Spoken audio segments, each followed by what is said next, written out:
Mesdames, Messieurs, bonjour et merci de prendre ce rendez-vous de l'actualité sur Eden Télévision. Célébration demain 20 juillet de la Tabaski, les fidèles musulmans prendront d'assaut les places Idi pour sacrifier à la tradition. Nous ferons dans ce journal un tour sur le marché des moutons. Les actions sociales du gouvernement de la rupture passées au peigne fin ce week-end, c'était lors d'une conférence organisée par le groupe de réflexion alternative et perspective. Et puis, reprise ce lundi du procès de l'ancien président sud-africain Jacob Zuma pour corruption. Son arrestation a créé une vague d'émeutes sans précédent depuis l'apartheid.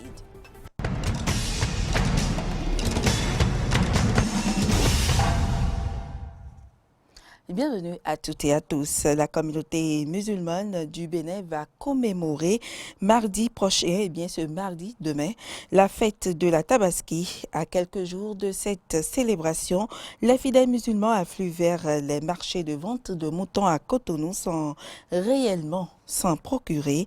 À Zongo, des acheteurs indécis sont face aux commerçants impatients de vendre leurs bêtes. Une situation de mévente qui se justifie par la morosité économique généralisée dans ce reportage. Le mardi 20 juillet 2021, la communauté musulmane au Bénin fêtera la Tabaski. Appelée encore l'Aïd el-Kébi, elle signifie la fête du sacrifice et est la plus importante fête musulmane. Une occasion pour les musulmans d'immoler un mouton en souvenir à l'ordre divin donné à Ibrahim pour qu'il sacrifie son fils Ismaël. Au marché de vente de moutons à Songo, les prix varient d'un mouton à un autre. Il y a beaucoup de gens qui disaient qu'il n'y a pas l'argent, et puis nous on a amené ça, c'est moins cher. Il y a au moins pour 60 000, il y a au moins pour 100 et quelques mille, ça dépend. Le mouton que tu veux, quoi. C'est ça. Et puis ça là, on a amené ça à 600 000. Que disent alors les clients face à ces coûts? On vient là, on voit savoir les marchés comment c'était d'abord, avant de faire programme. Mais on a déjà des programmes, parce que quand on était prêt de payer moutons là, ça reste au moins, dans la semaine là, on va faire la fête. Normalement, on doit payer des moutons ou bien des cèpes, mais on vient contrôler, voir comment les marchés étaient d'abord. On est venu consulter comment les prix sont pour pouvoir payer. Bon, par contre, on voit que c'est un peu cher. D'autres disent que c'est cher, d'autres bon. En tout cas, c'est les moyennes quoi, de ce que tu as dans la poche. Bon, ça dépend. Moi, ce que j'ai choisi, c'est abordable pour moi quoi. Et puis, je suis en train de discuter, je n'ai pas encore fini d'abord. En entendant le mardi 20 juillet, jour de la fête où la communauté musulmane va commémorer la force de la foi d'Ibrahim à son Dieu, les vendeurs de moutons espèrent vendre même si dans le rang des clients, la morosité économique est évoquée. Le groupe de réflexion alternative et perspective a organisé le week-end écoulé une conférence relative aux actions sociales du gouvernement de Patrice Talon. La rencontre a réuni membres du gouvernement, universitaires et étudiants à la chaire UNESCO du campus d'Abomey-Calavi. C'est à un grand oral qu'ont été conviées différentes personnalités politiques ce samedi 17 juillet 2021. Une rencontre axée sur le thème « Le social sous la rupture, acquis, questions et contributions ». La ministre des Affaires sociales et de la microfinance a fait le bilan des actions menées dans le domaine du social au cours du premier mandat du président Talon. Même exercice pour le gestionnaire mandataire de l'ANIP et le coordonnateur du programme spécial d'insertion à l'emploi. Je voudrais restituer comment je perçois le rapport du numérique au social en suivant deux axes. L'un présentant le numérique comme un facteur d'inclusion sociale et l'autre le présentant comme un facteur de fracture sociale mais maîtrisable. En matière d'emploi, tout ce qui peut permettre aux jeunes de satisfaire leurs besoins de base, ce sont des possibilités, ce sont des choses réelles et des possibilités évidentes pour le futur qui peuvent tout le temps être adressées. En un mot, je peux me permettre de dire que le social développé par le gouvernement de la rupture, c'est un social responsable et responsabilisant des bénéficiaires. Cette conférence a été une occasion pour le secrétaire général adjoint et porte-parole du gouvernement de revenir sur la portée du mandat hautement social déclaré par le président de la République. Ces propos seront appuyés par le président du groupe de réflexion alternative et perspective, GRAP, le professeur Roch Nyanwi David. Maintenant, nous voulons faciliter la vie aux populations. Faciliter la vie, c'est faire en sorte que la personne qui est loin de Cotonou achète l'eau potable à 1000 francs, 1700 francs le mètre cube. Il y a des gens dans notre pays, d'ailleurs la grande majorité, achètent l'eau potable plus chère qu'à Cotonou. C'est faire en sorte qu'en 2026, cette disparité soit corrigée. Le hautement social, c'est de pouvoir aujourd'hui quitter un stade, je veux dire, pour aller plus loin. Ce stade dont je parle, c'était la pauvreté. Il faut éradiquer. Si on ne peut pas, on va quand même réduire cette pauvreté pour que demain, le hautement social soit perçu d'une autre manière. Cette énième conférence du GRAP vient éclairer l'opinion publique sur les actions et projets du gouvernement Talon dans le domaine du social. Le comité technique de supervision de la réalisation du cadastre national du Bénin s'est retrouvé à Grand Popo les 15 et 16 juillet 2021 pour faire le point de l'évolution des travaux. C'est à travers un atelier dont Jonas Bouti nous fait le point. Les problèmes sociaux engendrés par les conflits domaniaux au Bénin ont incité le gouvernement à accélérer la réalisation du cadastre national, un système performant de gestion foncière et domaniale, d'après le directeur de l'Agence nationale du domaine et du foncier. Foncier sécurisé, est-il besoin encore de rappeler qu'il constitue un facteur essentiel de paix sociale, de développement et un outil de croissance économique? Depuis des décennies, les problèmes liés à la gestion du foncier dans notre pays ont nécessité la mise en place de systèmes performants de gestion foncière et domaniale. Dans ce combat, le Bénin a reçu le soutien du Danemark qui œuvre à faciliter l'accès des jeunes et des femmes au foncier, selon le représentant de l'ambassade du Danemark près le Bénin. Le Royaume des Pays-Bas au Bénin s'est engagé à accompagner le gouvernement du Bénin dans la mise en œuvre de la réforme sur le foncier, notamment la réalisation d'un cadastre national avec un accès sécurisé au foncier pour les individus, dont les jeunes et les femmes. Cela est concrétisé à travers quelques appuis, dont le projet de modernisation de l'administration foncière. De quoi serait-il donc question au cours de cet atelier? Le représentant du président du comité technique de supervision et de réalisation du cadastre national explique. Le présent atelier est organisé en vue d'entretenir les principaux acteurs nationaux et communaux du foncier sur les différentes activités menées et celles en cours dans le cadre de la mise en place du cadastre national, ainsi que leur niveau d'avancement.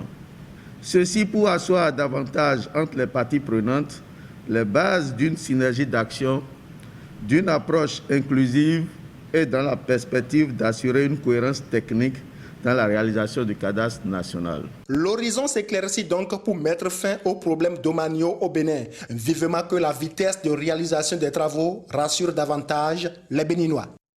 Et parlant justement de la réalisation du cadastre national au Bénin, où en est-on pour les travaux? Le chef des opérations techniques à l'Agence nationale du domaine et du foncier nous donne des détails au micro de Jonas Bouti. Dans le cadre de la réalisation du cadastre national, nous avons déjà effectué beaucoup d'activités. Dans le pays, il y a plusieurs lotissements, des plans fonciers ruraux qui ont été réalisés. Donc, des données foncières existaient déjà. Et donc, nous avons parcouru les 77 communes en quête des données existantes afin de savoir ce sur quoi nous allons travailler, déterminer également les zones qui peuvent être taxées de vierges d'informations foncières et pour pouvoir orienter les activités techniques de terrain vers ces zones-là, puisque l'ambition, c'est de disposer d'informations foncières sur toute l'étendue du territoire national. Et donc, une fois ces données collectées, nous les avons traitées, numérisées, et quelques données sont déjà mises en ligne à travers le site www.cadastre.bj que tout le monde peut aller consulter sur un certain nombre de communes. Nous sommes en train de faire la mise en ligne de ces données-là, suivant l'évolution des travaux, et nous sommes sur le point d'enclencher ces travaux de collecte des données qui n'existaient pas dans 10 communes très prochainement. Dans les 10 communes, nous avons Grand Popo, Aplakwe, Sakété, Pobert, Cotonou, Porto Novo, Parakou, Semempodji, Djougou. Et donc, petit à petit, on va pouvoir couvrir tout le territoire national. Les prochaines étapes, c'est de poursuivre la mise en place de la base de données cadastrale pour laquelle des développeurs béninois travaillent déjà avec l'appui de techniciens néerlandais au niveau de l'ANDF. Et donc, pouvoir mettre cette base de données à la disposition de toute la population, les banques, la justice, les mairies, afin que toutes les ventes puissent être précédées d'un contrôle au niveau de cette base de données cadastrale et que également cette base de données cadastrale puisse être mise à jour de façon quotidienne afin de lutter contre cette insécurité foncière grandissante qui ne fait que pourrir la vie à la population. Les droits et les choix sont la réponse, qu'il s'agisse de baby-boom ou de contrôle de naissance. La solution consiste à donner la priorité à la santé reproductive, aux droits de tous. Ainsi s'intitule le thème de la commémoration de la Journée mondiale de la population édition 2021, une journée célébrée en différé jeudi dernier à Dom pour le compte des départements du Mono et du Koufou. Suivez le compte rendu de Jonas Bochi. Célébrée normalement le 11 juillet de chaque année, l'édition 2021 de la Journée mondiale de la population dans le Mono-Koufou s'est déroulée à Adohun, un arrondissement de la commune d'Atiémé. Une célébration qui va renforcer le dialogue parents-enfants, selon le maire Saturnin Dansou. Au cours de cette journée, nous aurons droit à une communication sur le dialogue parents-enfants pour permettre aux parents de briser les barrières qui existent entre eux, afin de discuter de tous les sujets sans tabou. Il faut noter que la commune d'Atiémé s'est résolument lancée dans la même dynamique en créant le centre des adolescents qui oriente les jeunes et les adolescents sur la sexualité. Même si la sexualité est un droit, faisons des choix responsables pour une sexualité équitable pour tous. L'intérêt que porte le gouvernement du Bénin à cette célébration s'inscrit dans sa logique d'assurer un mieux-être aux Béninois, à en croire le préfet du Mono. Le gouvernement de notre pays a réussi à inscrire le Bénin parmi les nations africaines bénéficiaires du projet Autonomisation des femmes et dividendes démographiques au Sahel, SWED. La célébration de la Journée mondiale de la population édition 2021 est un appel pressant pour tous les acteurs de quelque niveau qu'ils soient à s'engager à protéger, au regard du projet SWED, dans un contexte de Covid, les filles et les femmes pour l'autonomisation de la gente féminine. Tandis que les gouvernants font de leur mieux pour le mieux-être des populations, ces mêmes populations ne doivent pas se compliquer la vie avec des naissances non contrôlées, au dire du directeur départemental du plan et du développement du Mono-Koufou. On ne refuse jamais de faire des naissances. Il faut faire des naissances responsables, des naissances séparées. On ne dit pas forcément d'aller au planning familial, mais il y a toujours des méthodes que nos parents avaient qui leur permettaient quand même d'avoir l'équilibre qu'il faut. La planification familiale vient compléter cette liste-là pour pouvoir séparer surtout les naissances, pour permettre aux enfants, dès qu'ils sont nés, de se développer comme cela se doit. Outre les communications et messages de sensibilisation, une collecte de sang, des dépistages de cancer du sein et de l'utérus ont meublé cette édition de la Journée mondiale de la population à Atiémé. Et sur le continent, reprise ce lundi du procès de l'ancien président sud-africain Jacob Zuma pour corruption. Son arrestation a créé une vague d'émeutes sans précédent depuis l'apartheid. Des violences qui ont fait plus de 200 morts, une affaire de pot de vin qui remonte à 20 ans au cours de son mandat. Il a pendant des décennies réussi à éviter de rendre des comptes à la justice sud-africaine. À 79 ans, Jacob Zuma a finalement été rattrapé par ses accusateurs. Ce lundi, l'ancien président devra répondre de 16 chefs d'inculpation pour fraude, corruption et racket liés à l'achat en 1999 de matériel militaire auprès de 5 fabricants d'armement européens. Celui qui a passé près de 10 ans en prison aux côtés de Nelson Mandela sous l'apartheid assure ne pas craindre de retourner derrière les barreaux. Je n'ai pas peur d'aller en prison pour mes convictions. Je ne demande pas la sympathie, mais la justice. Mon âge, mon état de santé et toute autre circonstance atténuante n'ont pas été prises en compte. Mais cette affaire n'en est qu'une parmi de très nombreuses autres qui ont émaillé sa carrière politique. Un parcours entamé à 17 ans en 1959 lorsqu'il rejoint l'ANC qui lutte contre le pouvoir ségrégationniste de l'époque. Il a ensuite gravi tous les échelons du parti jusqu'à devenir vice-président du pays en 1999, puis président en 2009. Une accession à la tête de l'État qui n'a pas fait disparaître les scandales. En 2013, il lui est reproché d'avoir fait rénover sa résidence privée avec des deniers publics. Selon lui, il s'agissait d'assurer la sécurité du chef de l'État. Il accepte finalement de démissionner le 13 février 2018, notamment sous la pression de l'ANC. L'étau judiciaire s'est ensuite resserré petit à petit, jusqu'à sa condamnation à 15 mois de prison fin juin dernier pour avoir refusé de répondre à plusieurs convocations d'une commission d'enquête. Mais malgré une image brouillée, Jacob Zuma conserve encore de nombreux soutiens, notamment celui de sa fondation. La paix et la stabilité en Afrique du Sud sont directement liées à la libération du président Zuma, avec effet immédiat. Ce fut une pure malveillance d'incarcérer le président Zuma, alors que le procès de sa détention sans procès pour un outrage à la justice était en cours. Lors de la précédente audience en mai dernier, Jacob Zuma a plaidé non coupable avant l'ajournement rapide des débats. L'accusation prévoit de citer plus de 200 témoins lors du procès. Tension diplomatique entre l'Algérie et le Maroc. L'Algérie a rapatrié ce dimanche son ambassadeur à Rabat. Elle reproche à la diplomatie marocaine aux USA d'avoir affiché son accord vis-à-vis de l'autodétermination de la Kabylie.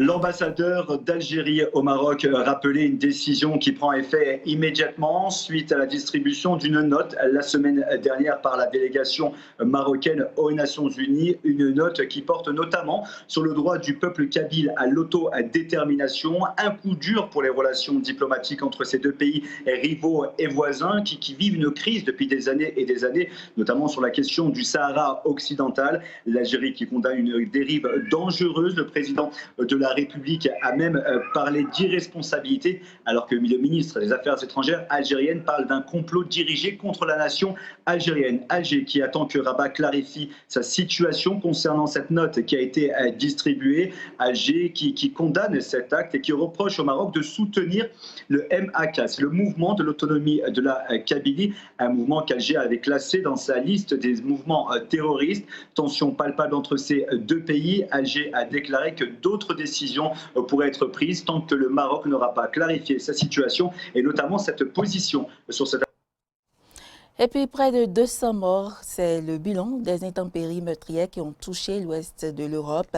Des pluies diluviennes se sont abattues sur la Belgique, l'Allemagne, le Luxembourg et une partie des Pays-Bas. Des pluies qui ont causé des inondations d'une violence rare et des glissements de terrain. La chancelière s'est rendue dans la zone la plus touchée de son pays où elle a constaté les dégâts. L'armée s'avance difficilement dans l'une des rues encore inondées de la ville d'Erftstadt. Plus de 850 militaires, mais aussi forces de police et de l'agence d'assistance technique sont mobilisés pour déblayer les décombres. Non loin de là, à Schuld, une autre ville sinistrée, la chancelière allemande Angela Merkel est venue constater les dégâts de ce qu'elle appelle les inondations du siècle en Europe de l'Ouest. C'est effrayant. Et je dirais presque qu'on a du mal à trouver dans la langue allemande les mots pour décrire la dévastation qui a été causée. Cependant, je dois aussi dire qu'il est impressionnant de voir à quel point les gens restent unis, comment ils s'entraident, la solidarité qui naît de tout cela. Lors de cette allocution, et comme le président allemand, la chancelière appelle à accélérer la lutte contre le changement climatique.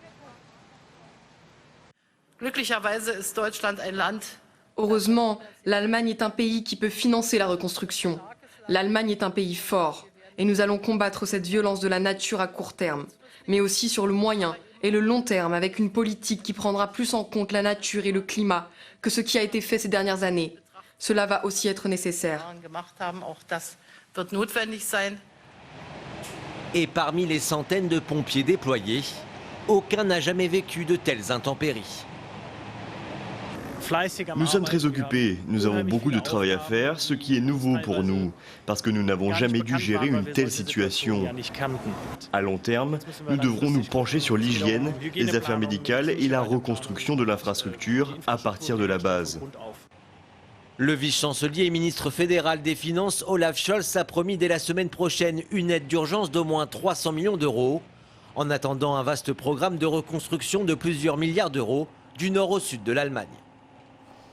Mesdames, Messieurs, ce sera tout pour cette édition. Merci pour l'attention et à demain.